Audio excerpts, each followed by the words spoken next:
Depuis ce 24 avril 2018, le centre hospitalier Sylvanus Olympio a entamé une nouvelle phase de gestion de cette structure de santé publique. Une gestion basée désormais sur l'approche contractuelle, reposant sur un partenariat public-privé. En juin 2017, cette forme de contractualisation au centre hospitalier de Blita et d'Atapamé ont permis, selon le ministère de la Santé, d'enregistrer une hausse significative au niveau des recettes et d'améliorer la qualité des soins aux populations. Après 8 mois de mise en œuvre au CHR d'Atapamé, la contractualisation a permis d'assurer un taux de recouvrement de 85% contre 33%, d'enregistrer une augmentation des recettes de 80%, 42 millions de francs en février 2018 contre 23 en février 2017, d'enregistrer une augmentation de 100% des recettes en pharmacie.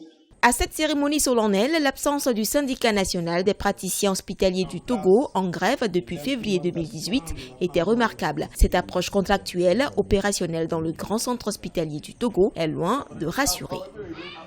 Vous prenez l'exemple de la réanimation néonatale, où un seul infirmier peut avoir à prendre en charge une trentaine de bébés, ce qui est gravissime. Et c'est cela qui explique donc qu'on ait un taux de mortalité très très élevé.